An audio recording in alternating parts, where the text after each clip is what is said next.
Ukraine और रूस के बीच युद्ध छिड़ा है और दुनिया भर में इस बात को लेकर चर्चा हो रही है। भारत में भी हर कोई ये जानने को उत्सुक है कि आखिरकार इस युद्ध का परिणाम क्या होने वाला है। क्या इसमें अन्य देश भी इन्वॉल्व हो सकते हैं? यूरोप एक तरफ पुरजोर मुखालफत कर रहा है रूस का, तो दूसरी तरफ अमेरिका कड़ी निंदा के साथ कई सारे प्रतिबंध लगा चुका है। इन सब चीजों के बीच में रूस और यूक्रेन का युद्ध अगर लंबा चलता है तो इसके भारत के लिए क्या मायने हैं, भारत को इसके कितने नुकसान और कितने फायदे हो सकते हैं, साथ ही भारत का इसमें क्या रुख हो सकता है, आइए जानते हैं इस रिपोर्ट में।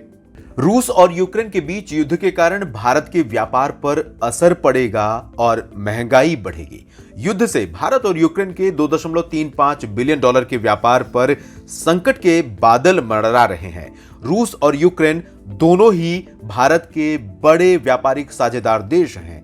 रूस भारत का 25वां सबसे बड़ा व्यापारिक भागीदार है। भारत और रूस के बीच द्विपक्षीय व्यापार इस वित्त वर्ष में अब तक 9.4 अरब अमेरिकी डॉलर का रहा। रूस से भारत आयात क्या क्या करता है, आइए जानते हैं। ईंधन, जिसमें प्राकृतिक गैस शामिल है, खनिज तेल, मोती, परमाणु रिएक्टर, बॉयलर, मशीनरी, यांत्रिक उपकरण, विद्युत मशीनरी और उपकरण, साथ ही साथ उर्वरक। और भारत निर्यात क्या क्या करता है ये भी बताते हैं आपको। फार्मास्यूटिकल उत्पाद, विद्युत मशीनरी और उपकरण, जैविक रसायन और वाहन बड़े पैमाने पर भारत द्वारा रूस भेजे जाते हैं।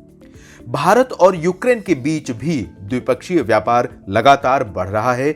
2020 के आंकड़े अगर देखें तो दोनों देशों के बीच व्यापार 2.69 बिलियन डॉलर का रहा।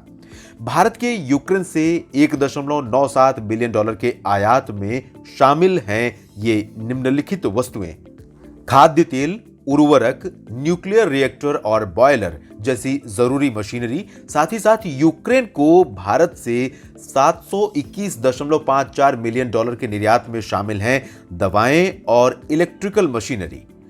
रूस और यूक्रेन से भारत को होने वाला निर्यात प्रभावित होने के कारण महंगाई बढ़ेगी। अमेरिका और यूरोप द्वारा रूस के तेल को अंतर्राष्ट्रीय बाजार में प्रतिबंधित किए जाने से तेल की कीमतें काफी बढ़ जाएंगी।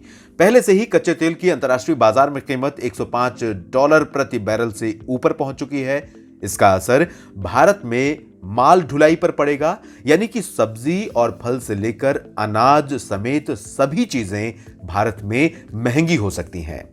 वसुधैव कुटुंबकम भारत का मूल मंत्र रहा है और इसी वजह से भारत अंतर्राष्ट्रीय एकजुटता को भी काफी ज्यादा महत्व देता रहा है। भारत ये बिल्कुल नहीं चाहता कि यूक्रेन और रूस के बीच में युद्ध जारी रहे। लगातार विदेश मंत्री रणनीतिक तरीके से, कूटनीतिक तरीके से ये बात कह रहे हैं कि बातचीत करना ही एकमात्र आगे बढ़ने का रास्ता है। और इस बारे में उन्होंने सर्गेई लावरोव, रूस के विदेश मंत्री से बातचीत भी की है और इसी प्रयास में भारत लगातार बना हुआ है। लेकिन भारत का रूस एक बहुत पुराना कूटनीतिक, रणनीतिक और डिफेंस साझेदार रहा है। इस वजह से भारत बहुत कड़े शब्दों में रूस के खिलाफ भी खड़े होने की स्थिति में फिलहाल नहीं है।